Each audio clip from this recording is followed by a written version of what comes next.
आज के इस वीडियो में मैं आपको सावन महीने के उद्यापन की सामग्री बताऊंगी।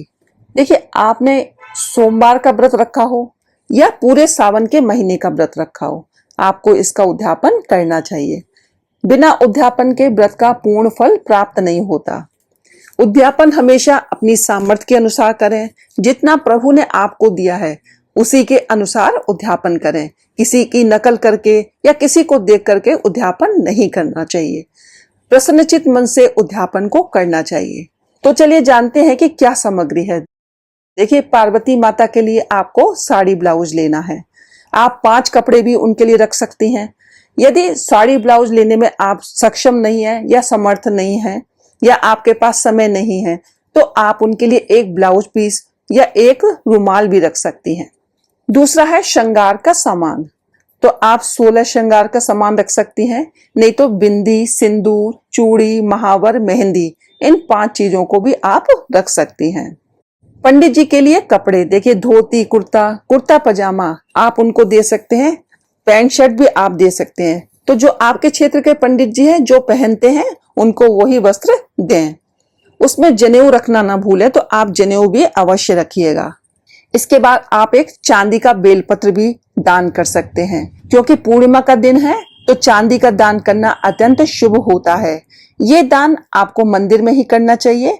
ये जो दान है आप अपने नंद नंदोई को भी दे सकते हैं। इसके बाद आपको शिव चालीसा की कुछ पुस्तकें भी दान में देनी चाहिए। एक रुद्राक्ष की माला भी आप दे सकते हैं और एक आपको नारियल भी रखना है। इसके बाद सावन के महीने में देखिए, आपने जो भी त्याग किया है, दूध, दही, चावल या कोई भी फल आपने छोड़ा या कोई पहनने की चीज आपने छोड़ी है तो आपको वो भी दान में देना है। पहले देना है, उसके बाद उन चीजों को खाना शुरू करना है। तो आप आज के दिन एक दूध का पैकेट, वैसे तो 1.25 किलो चीजें रखी जाती हैं, जैसे 1.25 किलो दही या 1.25 लीटर दूध, इस तरह का रख सकते हैं, 1.25 किलो चावल। लेकिन आप एक दूध का पैकेट, एक दही का पैकेट और 1.25 किलो चावल, आटा, इस तरह से आप सामग्री को दान में दे सकते हैं। देखिए, यदि आपके घर में पंडित जी आ रहे हैं, पंडितानी आ रही हैं, तो आप उनको भोजन अच्छे से ग्रहण कराएं और बाद में ये सामान को मंस करके उनको दान में दे सकते हैं। लेकिन यदि आपके घर में आज पंडित जी नहीं आ रहे हैं और आप मंदिर में जाकर दे रहे हैं तो आप एक भोजन की थाली दे सकते हैं। और ये भी संभव नहीं है तो आप उनको कच्चा सामान, जिसको सीधा बोलते हैं, वो भी दे सकते हैं। कच्चे सामान में आप चावल, चीनी, आटा, दाल, सब्जियां, फ्रूट्स, जो हमारे सीजनल फ्रूट्स हैं, आप उनको भी दे सकते हैं। आप जो भी मिठाई रखना चाहें, खीर जरूर बनानी चाहिए आज के दिन, क्योंकि पूर्णमासी का दिन है तो आपके घर में खीर अवश्य बननी चाहिए। तो आप इन चीजों का दान कर सकते हैं। आपको उद्यापन जरूर करना है, अपनी सामर्थ्य के अनुसार करना है। यदि कुछ भी संभव ना हो, कहीं बाहर हैं आप या किसी कारणवश ये सब चीजें नहीं ले सके, तो आपको श्रृंगार का सामान जरूर देना चाहिए और उसके संग दक्षिणा भी देनी है।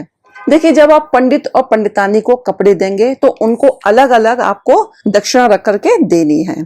तो जब हम दूध, दही या चावल का दान करते हैं तो इससे क्या होता है, देखिए इससे आपका चंद्रमा मजबूत होता है। यदि आपकी कुंडली में चंद्रमा शुभ फल नहीं दे रहा तो इस तरह के दान करने से आपका चंद्रमा मजबूत होता है। और ये जो दान है आप हर पूर्णमासी पर भी कर सकते हैं, लेकिन सावन की पूर्णमासी है और आपने व्रत किए हैं तो आपका उसको जरूर दान में देना, उसका पूर्ण फल भी आपको प्राप्त होगा।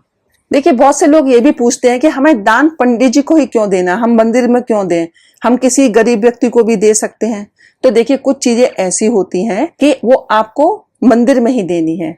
जब हम किसी गरीब व्यक्ति को देते हैं तो वो उनकी एक तरह की हेल्प हो जाती है। लेकिन ये जो सावन का उद्यापन का सामान है आप पंडित पंडितानी को ही दीजिएगा। गरीब व्यक्तियों को आप अलग से देख सकते हैं, उनकी मदद कर सकते हैं। तो चलिए, आज की इस वीडियो में बस इतना ही। मिलते हैं अगली वीडियो में कुछ नई जानकारी के साथ। हर हर महादेव, जय भोलेनाथ।